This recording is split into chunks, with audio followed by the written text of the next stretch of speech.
Bonjour, je suis aujourd'hui avec Christophe Sonnet, chef pâtissier et responsable recherche et développement du Grenier à Pain. Il vous donne maintenant tous ses bons conseils pour réussir de délicieux goûters.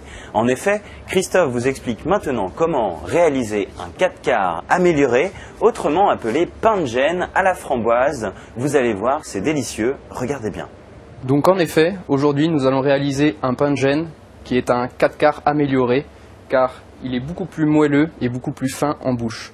Aujourd'hui, pour ajouter une petite touche gourmande, nous allons lui incorporer des framboises. Pour confectionner le pain de gêne, nous aurons besoin de 3 œufs, de 115 g de sucre glace, de 115 g de poudre d'amande, de 20 g de fécule et de farine, de 70 g de beurre fondu et de 125 g de framboises fraîches. Donc nous allons commencer par mettre la poudre d'amande dans la cuve du batteur, car en effet j'utilise un batteur pour monter le pain de gêne, la pâte à pain de gêne un maximum pour avoir un rendu en bouche assez léger.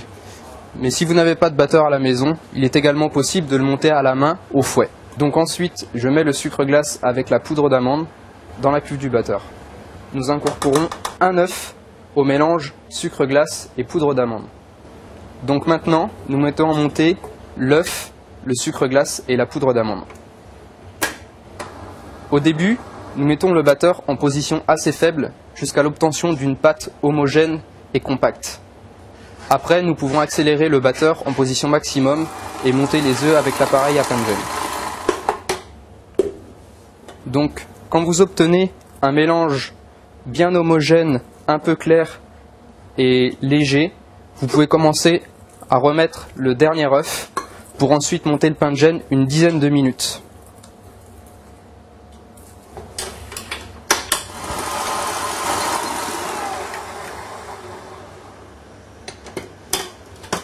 Donc au bout de 10 minutes, notre pain de gêne est léger et monté, l'appareil a légèrement blanchi et des bulles d'air commencent à se créer dans la masse du pain de gêne.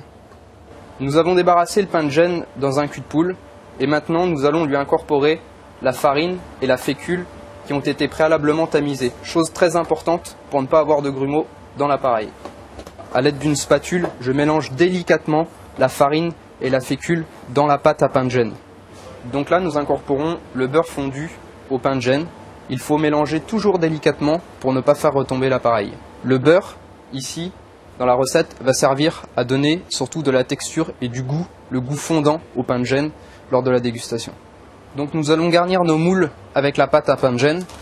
Pour cela, il vous faut une poche pour garnir les moules. Et pour vous faciliter la vie, petite astuce, mettez la poche dans un pot assez haut qui maintiendra votre poche pendant que vous mettrez le pain de gêne dedans. Et voilà.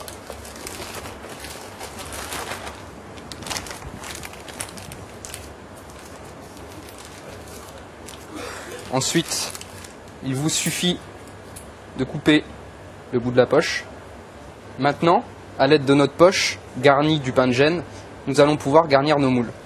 Nous garnissons maintenant nos pains de gêne dans des moules en silicone, car ces moules facilitent le démoulage et sont très résistants à la cuisson. Alors, dernière étape, avant de mettre les pains de gêne au four, nous allons incorporer des framboises fraîches pour leur donner un petit côté gourmand. Maintenant, dernière étape, la cuisson. Nous allons cuire les pains de gêne à 160 degrés pendant environ 20 minutes. Voilà, la cuisson du pain de gêne est terminée.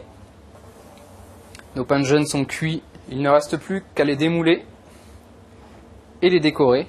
Voici un aperçu de l'intérieur du pain de gêne. Nos petites framboises avec le moelleux du pain de gêne. Donc une fois que les pains de gêne sont bien froids, moi j'ai choisi de les décorer de cette façon, c'est-à-dire avec un tout petit peu de nappage, du sucre glace et pour apporter une petite touche de couleur, une framboise coupée en deux au milieu. Les pains de gêne sont terminés. Il ne vous reste plus qu'à vous régaler, par exemple à l'heure du goûter.